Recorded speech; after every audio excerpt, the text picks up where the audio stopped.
आज का पेप्लॉग देखने वाले सभी दर्शकों का बहुत बहुत स्वागत है। संविधान के अनुच्छेदों की लड़ी में आज मैं अनुच्छेद 8 की बात करूंगा। अनुच्छेद 8 असल में भारत के बाहर रहने वाले भारतीयों के नागरिकता के बारे में हमें बताता है, जिसका मूल रूप यह है।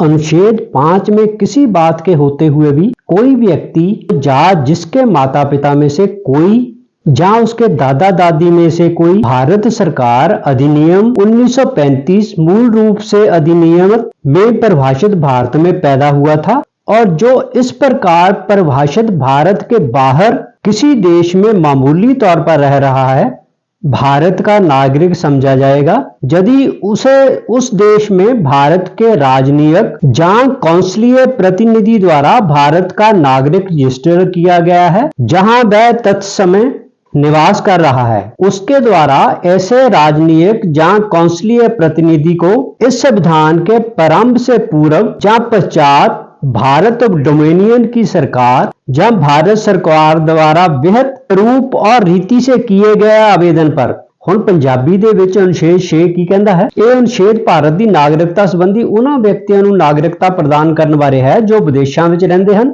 ਪਰ ਉਹਨਾਂ ਦੇ ਪਿਤਾ ਜਾਂ ਦਾਦਾ ਭਾਰਤ ਵਿੱਚ ਜਨਮੇ ਸਨ। ਵਿਦੇਸ਼ਾਂ ਵਿੱਚ ਰਹਿੰਦੇ ਭਾਰਤੀ ਨਾਗਰਿਕ ਜੇਕਰ ਕੋਈ ਵਿਅਕਤੀ ਭਾਰਤ ਤੋਂ ਬਾਹਰ ਰਹਿੰਦਾ ਹੈ ਅਤੇ ਜਿਸ ਦੇ ਪਿਤਾ ਜਾਂ ਦਾਦਾ ਭਾਰਤ ਵਿੱਚ ਜਨਮੇ ਸਨ ਭਾਰਤ ਦੀ ਆਜ਼ਾਦੀ ਤੋਂ ਪਹਿਲਾਂ ਅਤੇ ਉਸ ਵਿਅਕਤੀ ਨੇ ਕਿਸੇ ਭਾਰਤੀ ਦੂਤਾਵਾਸ ਜਾਂ ਕੌਂਸਲ ਖੇਤਰ ਵਿੱਚ ਆਪਣੇ ਆਪ ਨੂੰ ਰਜਿਸਟਰ ਕਰਵਾ ਲਿਆ ਹੈ ਤਾਂ ਉਹ ਵਿਅਕਤੀ ਭਾਰਤ ਦਾ ਨਾਗਰਿਕ ਮੰਨਿਆ ਜਾਵੇਗਾ। ਇਸ ਅਨੁਸਾਰ ਅਨੁਛੇਦ 8 ਦੇ ਤਹਿਤ ਵਿਦੇਸ਼ਾਂ ਵਿੱਚ ਵਸ ਰਹੇ ਉਹ ਵਿਅਕਤੀ ਜੋ ਭਾਰਤੀ ਮੂਲ ਦੇ ਹਨ ਪਰ ਭਾਰਤ ਵਿੱਚ ਜਨਮੇ ਨਹੀਂ, ਉਹਨਾਂ ਨੂੰ ਇੱਕ ਨਿਰਧਾਰਿਤ ਪ੍ਰਕਿਰਿਆ ਰਾਹੀਂ ਨਾਗਰਿਕਤਾ ਮਿਲ ਸਕਦੀ ਹੈ। Now in English let us see what does it say.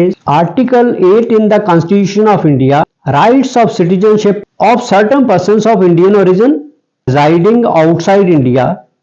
Notwithstanding anything in Article 5, any person who or either of whose parents or any of whose grandparents was born in India as defined in the Government of India Act 1935 as originally enacted and who is ordinarily residing in any country outside India as so defined shall be deemed to be a citizen of India if he has been registered as a citizen of India by the diplomatic or consular representative of India.